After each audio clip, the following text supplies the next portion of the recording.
Assalamualaikum warahmatullahi wabarakatuh. Selamat pagi teman-teman Sobat GMI dimanapun kalian berada. Ya, kembali lagi ke channelnya Mimin di Mr. Prince underscore GMI 92 ya. Oke, teman-teman, pagi ini saya buat soal, yaitu 5 soal HOTS, soal P3K terkait dengan soal manajerial aspek komunikasi. Oke, Oke, untuk mempersingkat waktu, teman-teman, silahkan kita langsung aja ke soal nomor satu ya, teman-teman ya. Oke, soalnya aspek komunikasi. Oke, teman-teman, silahkan soalnya dibaca atau di pause videonya untuk mengerjakan. Setelah menuliskan jawaban, mari kita bahas untuk soalnya. Oke, nomor satu, Anda ditunjuk oleh atasan menjadi mentor bagi beberapa karyawan magang. Salah seorang karyawan magang tersebut sangat pendiam dan jarang berbicara. Suatu hari Anda mendapat keluhan dari klien atas kinerja karyawan magang yang dianggap tidak komunikatif sama sekali dalam bekerja, padahal ia cukup kompeten. Anda harus memarahinya tanpa memberinya kesempatan untuk menjelaskan. Setelah kejadian itu, Anda baru tahu jika karyawan magang tersebut mengidap gangguan mutisme selektif. Maka tindakan Anda: A. Memanggil karyawan tersebut dan memintanya menjelaskan kondisi sebenarnya. B. Meminta maaf atas sikap Anda dan memberinya hadiah sebagai bentuk rasa bersalah. C. Memanggil karyawan magang tersebut dan meminta maaf atas sikap Anda tempo hari. D. Memahami kondisinya dan berupaya bersikap biasa saja seolah tidak terjadi apa-apa. Oke, teman-teman, kita langsung bahas saja ya. Bentar. Oke. Oke, diperhatikan ya teman-teman, ini di soal ini ditanyakan adalah mengenai tindakan kita ya teman-teman ya. Tindakan kita terhadap sebuah masalah yang terjadi. Perhatikan aspek komunikasi. Nah, aspek komunikasi ini kita mencari tahu posisi kita di dalam soal ini sebagai apa, kemudian apa masalahnya dan solusinya seperti apa. Oke, kita posisinya adalah menjadi mentor ya teman-teman ya. Beberapa karyawan magang. Nah, masalahnya salah seorang karyawan magang kita ini orangnya sangat pendiam, jarang berbicara. Nah, ada keluhan dari klien atas kinerja karyawan magang tersebut. Tidak komunikatif, karena dia tadi adalah orang yang pendiam. Padahal ia cukup kompeten. Sebenarnya dia orang yang kompeten teman-teman, tapi karena punya masalah kepribadian, yaitu orangnya pendiam, jarang bicara, makanya pelayanannya menjadi tidak maksimal walaupun dia adalah orang yang kompeten. Nah, kita memarahinya tanpa memberinya kesempatan untuk menjelaskan. Nah, di sini ya teman-teman di garis bawahi, kita telah memarahinya tanpa memberinya kesempatan untuk menjelaskan. Setelah kejadian terjadi, nah kita baru tahu nih, ternyata karyawan magang kita ini ada gangguan emosi yaitu mutisme selektif. Nah, tindakan kita itu apa? Oke, yang A, memanggil karyawan tersebut dan memintanya menjelaskan kondisi sebenarnya. Nah, ini boleh, ini tindakan yang positif, tidak ada yang negatif, kita simpan dulu. B, meminta maaf atas sikap Anda dan memberinya hadiah sebagai bentuk rasa bersalah. Oke, tindakan meminta maaf itu bagus. Oke, kita simpan, boleh. C, memanggil karyawan magang tersebut dan meminta maaf atas sikap Anda tempo hari. Nah, ini ada kata meminta maaf lagi. Ini bagus. D, memarahinya, memahami kondisinya, sorry, dan berupaya bersikap biasa saja. Nah, ini sikap biasa saja ini jangan dipilih ya teman-teman. Kenapa? Karena kita tidak ada tindakan nyata yang dapat mengakomodasi solusi. Oke, dari A, B, C, kira-kira yang manakah jawaban yang paling benar atau tepat? Oke, sudah dipilih teman-teman? Nah, jika sudah dipilih, kita lihat saja langsung pembahasannya supaya tidak ada terjadi miskonsepsi ya teman-teman ya. Oke, silakan. Oke, ternyata poin paling tinggi adalah A. Kenapa teman-teman? A di sini langkah yang paling tepat karena kita sebagai mentor memberi kesempatan kepada karyawannya untuk menjelaskan kondisi secara terbuka dan jujur. Kita juga menunjukkan sikap empati dan kesiapan untuk memahami masalah yang dialami karyawan magang tersebut. Dengan demikian, hubungan antara nih, teman-temannya kuncinya, hubungan antara mentor dan karyawan bisa diperbaiki. Jadi sudah ada masalah antara kita sebagai mentor dengan karyawan magang kita ini. Ada masalah yang seharusnya diperbaiki, diberikan solusi. Menciptakan lingkungan yang lebih inklusif dan mendukung. Oke. Oke, yang B tadi nilainya 2. Kenapa yang B nilainya 2? Kita lihat dulu teman-teman. B. Meminta maaf adalah tindakan yang baik, tetapi memberikan hadiah mungkin tidak cukup efektif. Gitu ya teman-teman ya. Minta maaf tuh oke, tapi kalau memberikan hadiah itu kurang efektif. Nah, minta maaf ini oke, tapi tidak cukup efektif. Memberikan hadiah itu tidak lantas menyelesaikan sebuah masalah dan mendukung karyawan kita dalam mengatasi tantangan yang sedang dihadapi. Gitu. Oke, kita lihat pilihan yang C. Yang C ini meminta maaf, yang tadi ya, adalah langkah penting untuk memperbaiki hubungan dan menunjukkan tanggung jawab atas tindakan Anda. Namun, hanya minta maaf tanpa memberi ruang karyawan untuk menjelaskan kondisinya tidak sepenuhnya memberikan dukungan yang dibutuhkan. Akan lebih baik jika Anda juga memberikan kesempatan untuk berbicara tentang masalah yang dihadapi. Yang D poinnya 1, kenapa? Meskipun kita memahami kondisi karyawan, tapi kita tidak ada tindakan. Jadi kita diam saja atau bersikap biasa saja. Jadi D poin 1, C poin 3, B poin 2, dan A poin 4. Oke, kita kasih skor mungkin ya di sini ya, teman-teman.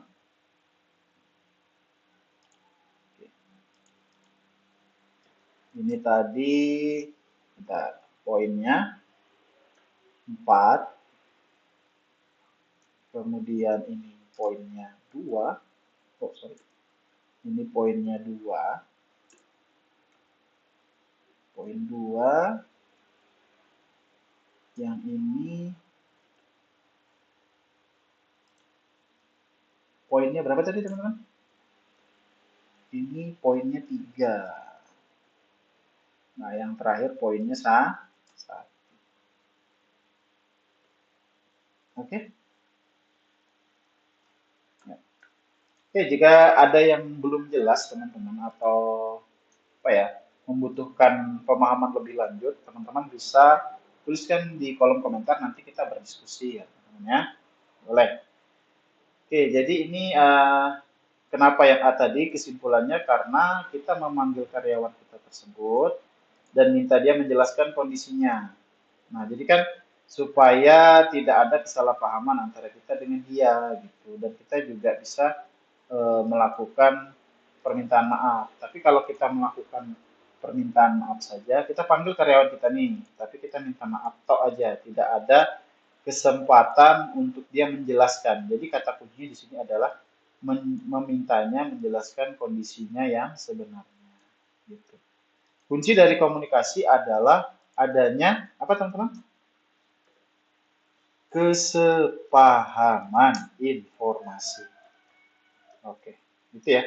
Itu tips dari Mimin. Jadi kalau ada kesepahaman informasi jadi antara kita dan juga lawan bicara kita, maka itu adalah poin yang tertinggi, teman-teman ya. Oke, Mimin rasa cukup, kita lanjut ke soal nomor 2. Oke, ya untuk teman-teman yang baru bergabung, jangan lupa nih di follow atau di subscribe YouTube-nya Mimin @mrprince_gmi_92 supaya teman-teman dapat notifikasi. Jadi dibunyikan saja loncengnya. Jadi nanti setiap ada video baru teman-teman tidak ketinggalan. Ingat, kalau kita ketinggalan informasi, maka hal-hal penting yang ada kita akan terlewat, teman-teman ya. Oke, kita langsung ke nomor 2 ya, teman-teman. Oke, nomor 2. Silahkan dibaca atau di pause soal videonya agar bisa dikerjakan soalnya. Oke, jika sudah, mari kita bahas, teman-teman ya. Nomor 2, Anda diundang oleh teman suatu kantor untuk hadir di acara syukuran yang diadakan di rumahnya. Teman Anda tinggal di daerah pesisir, sehingga seluruh hidangan yang disajikan adalah makanan laut, seperti ikan, udang, dan kerang. Namun, Anda memiliki alergi yang cukup parah terhadap semua makanan olahan dari laut. Dan Anda tahu bahwa mengonsumsinya dapat membahayakan kesehatan Anda. Menghadapi situasi ini, Anda perlu memutuskan langkah terbaik untuk menghadapinya tanpa menyinggung teman Anda, sekaligus menjaga kesehatan Anda. Apa langkah yang sebaiknya Anda ambil dalam menghadapi situasi ini dengan bijak? A. Menjelaskan kepada teman tersebut bahwa Anda tidak dapat menikmati makanan karena memiliki alergi. B.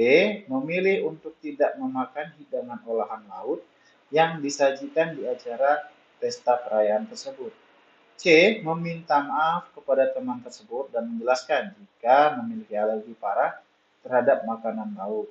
D. Meminta dengan sopan kepada teman tersebut untuk menyajikan makanan lain yang tidak menimbulkan alergi. Oke, kita lihat dulu di sini ya teman-teman ya soalnya. Oke, jadi inti dari soalnya tuh,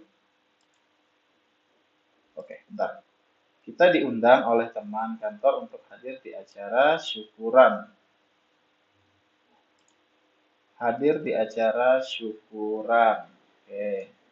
Kemudian teman kita ini tinggal di pesisir, sehingga hidangannya ini adalah makanan laut, yaitu seafood, ya, seperti ikan, udang, dan yang lain. Tapi kita punya alergi. Kita punya alergi. Ya, hidangannya disajikan adalah makanan laut. Tapi kita ada alergi, jadi tidak bisa makan makanan laut. Ya kan? Kalau kita mengkonsumsinya, dapat membahayakan kesehatan kita. Jadi menghadapi situasi ini, apa langkah yang sebaiknya kita ambil? Oke, kita ke pilihan jawaban A, menjelaskan kepada teman Anda bahwa Anda tidak dapat menikmati makanan kerang. Nah, ini makanan karena memiliki alergi, ini boleh. Boleh ya. Boleh kita ambil, kita simpan dulu. Yang B, memilih untuk tidak dapat memakan hidangan olahan laut yang disajikan di acara pesta perayaan tersebut. Jangan ya, ini kita tidak menghormati siapa? Tuan rumah. C, meminta maaf dan menjelaskan jika memiliki alergi parah terhadap makanan laut. Oke, ini boleh, bagus sekali. D, meminta dengan sopan kepada teman tersebut untuk menyajikan makanan lain. Walaupun di sini ada kata meminta dengan sopan, tapi kita minta teman kita menyajikan makanan lain. Jadi itu tidak terkait dengan soal dan juga nggak sopan misalnya teman-teman ya. Jadi nggak usah dipilih. Oke, jawaban antara A dan C. Silahkan dipilih. Jika sudah, mari kita lihat pembahasannya. Oke, ternyata poin tertinggi adalah jawaban C, teman-teman. Kenapa C? Oke, kita lihat dulu ya. Oke, ini adalah pilihan terbaik karena selain menjelaskan kondisi Anda secara terbuka, Anda juga menunjukkan empati dan meminta maaf. Dengan cara ini Anda menjaga hubungan baik dengan teman Anda. Nah, ini kuncinya teman, menjaga hubungan baik. Sesuai dengan aspek-aspek yang kemarin kita pelajari tentang komunikasi. Jadi kalau kita bisa menjaga hubungan baik, sudah tercapailah tujuan dari komunikasi. Itu teman-teman. Oke, yang poin 3 adalah A. Kenapa? Walaupun ini adalah pilihan yang baik karena Anda memberi penjelasan yang jelas dan jujur tentang alasan mengapa tidak dapat menikmati hidangan yang disajikan. Meskipun tidak meminta perubahan, menjelaskan situasi tersebut secara terbuka adalah langkah yang menghargai teman Anda dan menjaga kesehatan. Tapi ini kurang kurang lengkap ya teman-temannya dan tidak masih masih kurang sesuai. Jadi kan kalau misalnya tes P3K itu jawaban yang kita jawab A sampai D ini kadang-kadang A dan C ini kan mirip nih, tapi ada eh, kalimat yang lebih merangkum semuanya, itu lebih jelas lah. Contohnya di sini kita minta maaf dulu, kemudian baru menjelaskan. Kalau di sini kita hanya menjelaskan tanpa adanya tindakan meminta maaf yang dirasa kurang etis atau kurang sopan kalau untuk keterampilan berkomunikasi. Gitu teman-teman ya.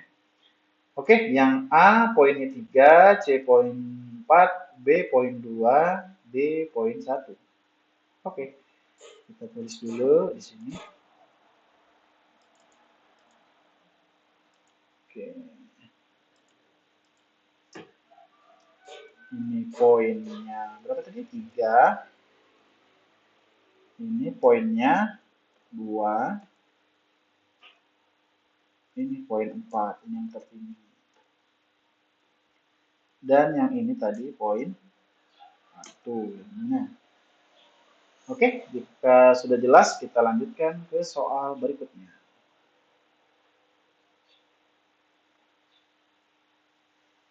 Oke, kembali ke soal nomor 3, teman-teman. Oke, soal nomor 3. Oke, silakan dibaca, di pause dulu videonya untuk dikerjakan. Jika sudah, baru kita bahas. Oke, Anda sedang mengerjakan sebuah proyek di kantor dan atasan Anda memberikan saran bahwa Anda harus mengikuti cara beliau sampaikan, untuk menyelesaikan tugas dengan lebih cepat. Namun, Anda merasa bahwa cara tersebut cukup rumit dan tidak efisien, sementara cara yang Anda gunakan selama ini terbukti dapat menyelesaikan tugas dengan lebih tepat, waktu, dan akurat. Anda ingin menemukan solusi terbaik tanpa mengabaikan kualitas pekerjaan Anda. Oke. Dalam menghadapi situasi ini, apa langkah terbaik yang harus Anda ambil untuk tetap profesional dan menjaga hubungan baik dengan atasan Anda? Ya, menjaga hubungan baik dengan atasan. Oke. Ya. A. Tidak terlalu menghiraukan sikap atasan, dan saya tetap akan mengerjakan tugas tersebut dengan cara saya sendiri. B. Berterima kasih atas saran yang telah diberikan dan menyampaikan jika saya memiliki cara yang menurut saya paling nyaman untuk digunakan. C. Mengucapkan terima kasih dan mulai mencoba saran yang telah disampaikan oleh atasan di bawah arahan dan bimbingan langsung dari beliau. D. Berterus terang kepada atasan bahwa saya telah memiliki cara sendiri dalam mengerjakan berbagai pekerjaan yang diberikan. Oke, langsung saja ya teman-teman kita perhatikan soalnya. Oke, jadi permasalahan intinya adalah kita sedang ada sebuah proyek di kantor. Kemudian atasan kita ini memberikan saran.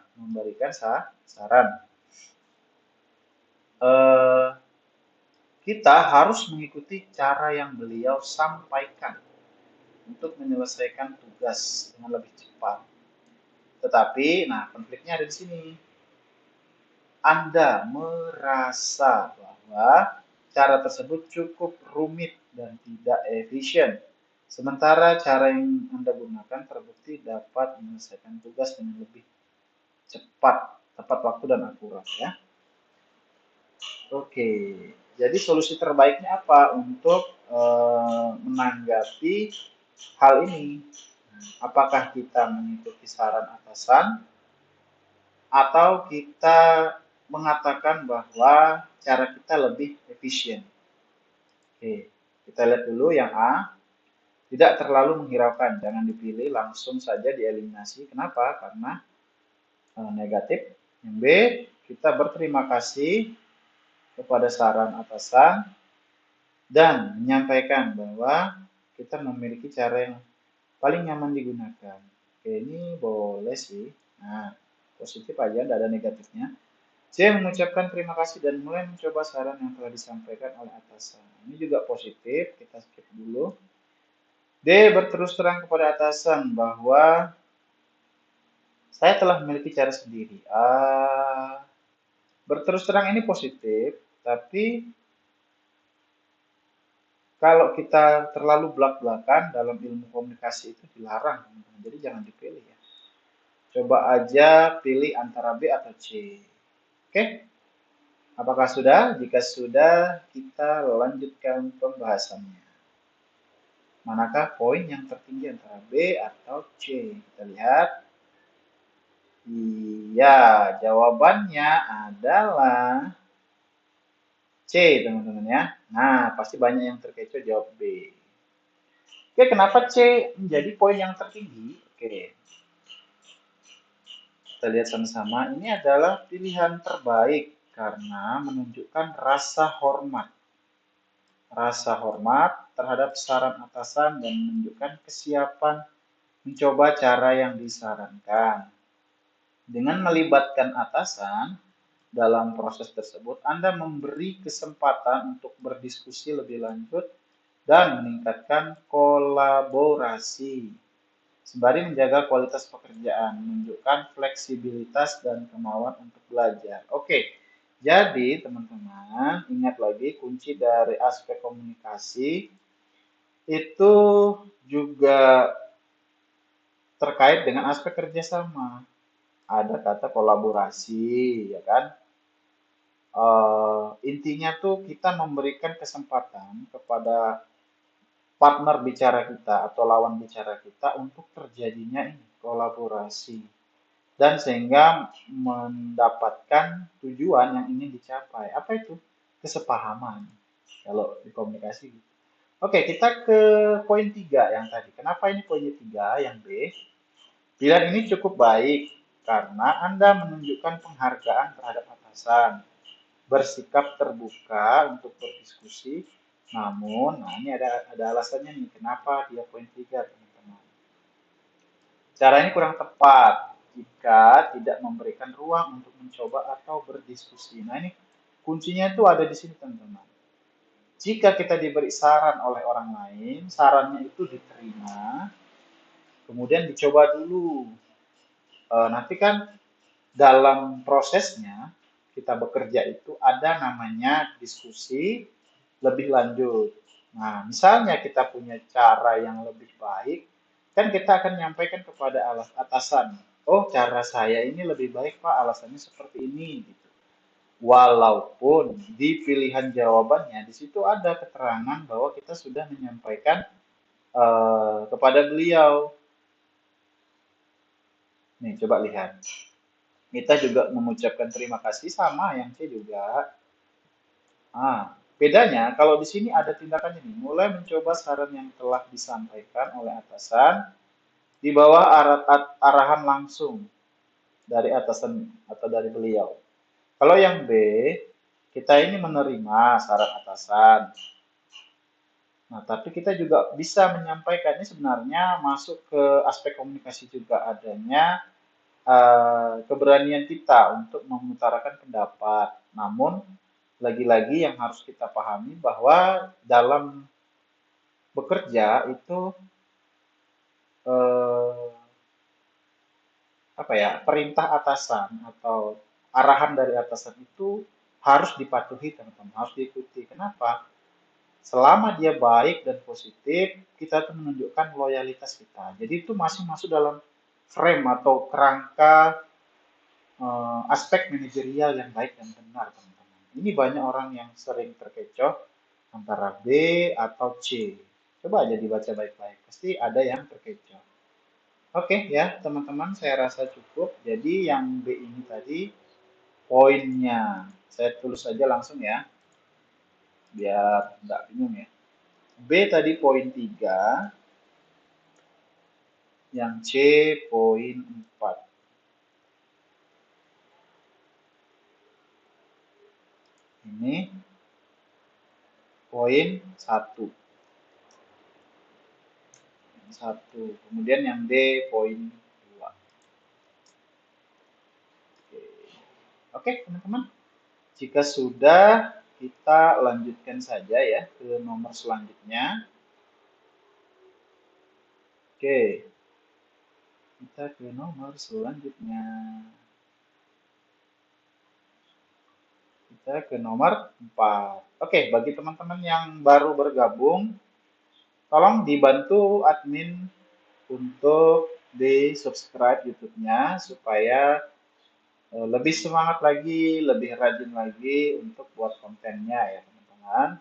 Terima kasih. Kita lanjut ke soal di nomor 4. Oke, dalam suatu rapat bersama pimpinan, seorang rekan Anda sedang mempresentasikan hasil laporan penjualan triwulan kedua tahun ini. Tiba-tiba, salah seorang rekan lain yang duduk di sebelah Anda berulang kali memotong penjelasan rekan yang sedang mempresentasikan dengan alasan tidak sepakat dengan hasil yang sudah dipaparkan. Kejadian ini mengganggu jalannya rapat dan bisa berpotensi merusak suasana kerja yang profesional. Anda perlu mengambil sikap yang tepat agar rapat tetap berjalan lancar tanpa menurunkan profesionalisme. Apa sikap terbaik yang sebaiknya Anda ambil dalam menghadapi situasi ini? Oke. A. Menantangnya untuk memberikan hasil laporan yang lebih baik dari yang sedang dipaparkan. B. Memintanya dengan sopan untuk mendengarkan pemaparan rekan hingga akhir. C. Menegurnya dengan keras agar menghargai rekan yang sedang memberi penjelasan. D. Menasihatinya untuk tidak menyela ketika rekan lain sedang melakukan presentasi. Oke, yang mana teman-teman jawabannya kira-kira? Silahkan di-post dulu videonya untuk dikerjakan. Oke, jika sudah, mari kita bahas untuk jawabannya. Oke, teman-teman, kita langsung aja ya untuk membedah soal ini. Oke, di sini permasalahan yang ada adalah teman kita, rekan kita ya. Jadi posisi kita ini sama-sama karyawan nih teman-teman ya, bukan pimpinan. Hati-hati. Teman kita sedang presentasi nih hasil laporan penjualan triwulan. Ada rekan lain yang duduk di sebelah kita nih, duduk di sebelah kita. Berulang kali motong penjelasan rekan yang sedang presentasi dengan alasan dia memotong penjelasan teman kita. Alasannya tidak sepakat dengan hasil yang sedang disampaikan. Oke, kejadian ini mengganggu rapat nih. Nah, jadi sebagai rekan yang baik, apa sikap yang kita ambil untuk menghadapi situasi ini? Apa teman-teman kira-kira sikap kita? Oke, jawaban A, menantangnya untuk memberikan A ini jangan ya.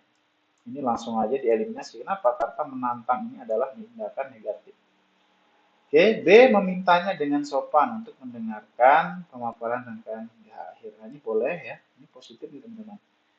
C, menegurnya dengan keras. Menegurnya dengan keras. Oke, kalau ada kalimat seperti ini atau pilihan kata diksi seperti ini jangan dipilih teman-teman ya. Kenapa? Karena ada kata menegur dengan keras. Kalau bisa menegur dengan sopan, kenapa harus dengan keras gitu teman-teman? Ini menimbulkan potensi konflik. Nanti kalau dia emosi, malah ribut jadi. Oke, yang D, menasihatinya, menasehati. Ya, ini bagus nih teman-teman. Untuk tidak menyela ketika rekan lain sedang melakukan presentasi. Oke. Jadi antara pilihan B dan D. Kira-kira yang mana teman-teman? Memintanya dengan sopan atau menasihatinya? Oke, kalau sudah silakan dipilih jawabannya. Ya, hati-hati jangan terjebak. Eh, Pahami aspek yang dibahas. Ini aspek komunikasi. Jadi saran Mimin baca kembali pilihan jawaban dengan baik, kemudian baru putuskan jawaban Anda. Oke, kita lihat ya antara B atau D. Manakah yang tertinggi poinnya? Oke. Ya, A poin 1. Nah, ternyata B poin 4. Kalau D poin berapa? D poin 3, teman-teman ya. Oke, kita lihat kenapa yang B lebih tinggi dari yang D. Kenapa B lebih tinggi dari D? Jadi meminta dengan sopan dan menasehatinya itu lebih tinggi yang memintanya dengan sopan. Nah, kita lihat ya alasannya kenapa. Oke. Ini adalah pilihan terbaik dengan meminta rekan tersebut mendengarkan pemaparan hingga selesai. Anda menjaga jalannya rapat tetap fokus, menunjukkan sikap yang profesional tanpa menyinggung perasaan. Ini teman-teman kuncinya, tanpa menyinggung perasaan. Nah, jadi kalau kita menasehatinya, ya kan? Ini kan pendekatannya sopan dan jelas. Ada kolaborasi dan menghargai proses presentasi. Oke, jadi kalau misalnya kita menasehatinya, menasehati itu boleh, tapi dia di luar apa teman-teman? Di luar forum rapat. Jadi yang diminta ini tindakan langsung kita, tindakan nyata dan positif kita untuk merespon terhadap situasi yang sedang terjadi, teman-teman ya, menghadapi situasi. Oke, jadi jawabannya adalah B ya, teman-teman ya. Kalau yang C tadi, kenapa poin 3? Ini alasannya. Memberikan nasihat bisa menjadi pilihan baik. Nah, tapi menasihati seseorang di tengah rapat bisa buat situasi jadi canggung dan bisa dianggap kurang sopan. Meskipun niatnya baik, cara ini masih kurang efektif jika dibandingkan dengan minta rekan untuk mendengarkan dengan sopan dan menghargai rapat. Ini ya teman-teman, hati-hati. Oke, admin tulis lagi ya poinnya sebentar.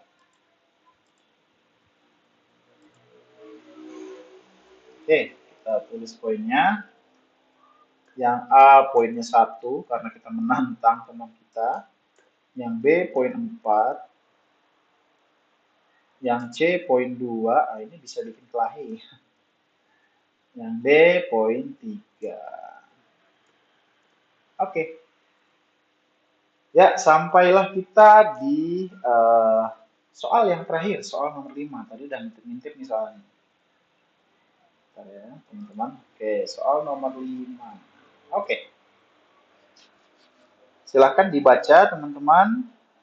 Jika ingin mengerjakan, di pause dulu, baru pilih pilihan jawabannya. Oke, jika sudah, mari langsung kita bahas saja, teman-teman. Anda dipanggil oleh atasan karena mendapat laporan dari seorang rekan kerja yang menuduh Anda. Nih, teman-teman, menuduh. Kita dituduh nih.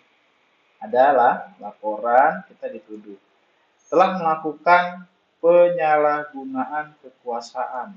Tuduhan ini berawal dari kenyataan bahwa saudara terdekat Anda lolos seleksi penerimaan karyawan baru di kantor. Oke. Rekan Anda menganggap bahwa Anda mungkin telah mempengaruhi proses seleksi untuk memastikan saudara Anda diterima. Namun, Anda tidak mengetahui bahwa saudara Anda melamar di kantor yang sama. Nah, ini posisinya teman-teman ya. Kita itu tidak tahu kalau saudara kita melamar di kantor yang sama. Dan ternyata ia lolos. Karena kompetensinya memang memenuhi standar tinggi. Atasan Anda mulai menanggapi tuduhan ini dan menyelidiki lebih lanjut. Apa langkah terbaik yang sebaiknya Anda ambil menghadapi tuduhan? Yo, apa langkah yang bisa kita lakukan untuk menghadapi tuduhan yang tidak benar atau fitnah?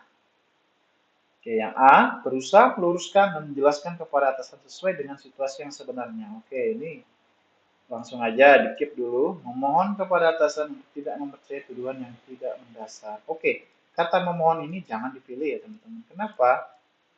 Karena jika kita memilih kata memohon berarti secara tersirat kita itu terindikasi bahwa melakukan hal-hal yang tidak baik, teman-teman. Oke, yang C, tidak memusingkan adanya tuduhan, menyerahkan sepenuhnya kepada atasan. Kalau yang ini pasrah ya teman-teman, dia lebih pasrah. Yang D, mengumpulkan bukti yang dapat melemahkan tudingan ini dan melaporkan balik rekan tersebut. Oke, sebenarnya ini pilihan yang baik, tapi ada kata melaporkan balik. Nah, ini hati-hati ya teman-teman ya. Oke, jadi teman-teman kalau misalnya kita melaporkan balik rekan kita itu sebenarnya itu boleh-boleh saja sih. Nah, ini boleh. Tindakan mengumpulkan bukti ini positif sebenarnya. Jadi boleh aja sih sebagai uh, pilihan jawaban yang kita keep. Nah, kalau kita jawab C ini tidak boleh ya teman-teman. Kenapa? Karena ini kita bersikap pasrah, tidak peduli dengan adanya suatu hal yang menimpa kita itu, nah itu nggak boleh dilakukan. Jadi selagi masih bisa melakukan sesuatu hal yang positif, nyata, dan sesuai dengan aturan, maka harus dilakukan, teman-teman. Itu ya. Tapi ini kalau D saya nggak sarankan pilih karena tujuannya baik mengumpulkan bukti, kemudian kita itu bisa membersihkan diri kita dari fitnah yang ada. Tetapi melaporkan balik ini akan terjadi apa namanya? Potensi konflik, potensi konflik. Nah, nanti ini akan terjadi masalah yang berkepanjangan, bisa sampai ke tuntutan pengadilan atau di meja hijau, maka masalahnya tidak akan terselesaikan. Jadi kalau misalnya ada hal seperti ini terjadi, kita itu klarifikasi dulu, luruskan dan jelaskan kepada atasan sesuai dengan situasi yang sebenarnya. Jika sudah klarifikasi, tapi atasan ini masih kekeh nih sama keputusannya yang menguntungkan si penuduh tadi, maka kita bisa mengumpulkan bukti dan melaporkan ke lembaga disiplin. Ada komite etik di situ. Boleh begitu ya teman-teman ya. Tapi sebisa mungkin carilah jawaban yang win-win solution dengan masalah yang ada. Oke, jadi yang A kalau mimin oke, yang B ini nggak usah, yang C nggak usah, yang D ini bisa masih jadi pertimbangan yang D bisa pertimbangan, tapi negatifnya tuh di sini adalah melaporkan balik. Oke, oke kita lihat pembahasannya apakah saran mimin ini benar. Kita cek dulu ya. Yang A jawabannya oke, yang A ini poinnya 4 ya teman-teman, bagus. Ini adalah pilihan terbaik karena bertindak transparan dan terbuka dengan atasan, menjelaskan situasi dengan jujur, memberikan penjelasan yang jelas tentang fakta yang terjadi, dan memastikan bahwa tidak ada konflik kepentingan dalam seleksi tersebut. Ini menunjukkan integritas Anda dalam mengelola masalah dan mencegah kesalahpahaman lebih lanjut. Oke, jadi intinya di komunikasi tadi yang ini, nah, kesalahpahaman. Usahakan jika berkomunikasi dengan orang lain itu jangan sampai ada kesalahpahaman. Karena jika informasi yang diterima itu tidak sesuai dengan maksud yang kita sampaikan, maka tidak terjadilah aspek komunikasi yang baik. Oke. Ya, kita ke poin D. Nah, tadi kenapa ini poin 3? Nah, kita mengumpulkan bukti. Untuk membuktikan kebenaran itu baik sekali teman-teman. Tapi melaporkan balik itu cenderung memperburuk suasana dan menciptakan ketegangan di tempat kerja. Untuk bersikap secara profesional, kita cukup memberikan penjelasan yang baik sesuai dengan fakta tanpa mengambil langkah apa konfrontatif. Jadi hati-hati nih. Hindari konfrontasi atau konflik yang terjadi yang mengakibatkan kerugian pada diri Anda. Oke, jadi A poin 4, B2, C1, D3. Ya. Oke. Oke, A tadi 4, B itu 1, D itu 2, 20. 2, D itu 3. Oke ya teman-teman, mungkin ini aja yang bisa admin sampaikan dan bahas pada hari ini terkait dengan aspek komunikasi. Jangan lupa untuk subscribe YouTube Mimin di @mrprince_gmi_92 atau mengklik link video yang akan Mimin bagikan. Teman-teman bisa subscribe, berikan like, dan berkomentar untuk menanggapi soal-soal yang sudah dibahas. Jangan lupa berikan komen memperlihatkan skor Anda. Anda mengerjakan 5 soal ini, poinnya berapa. Semakin banyak latihan, maka kalian akan berhasil pada tes P3K ini. Oke, terima kasih semuanya. Admin akhiri. Assalamualaikum warahmatullahi wabarakatuh. Selamat siang teman-teman. Sampai bertemu lagi dengan admin.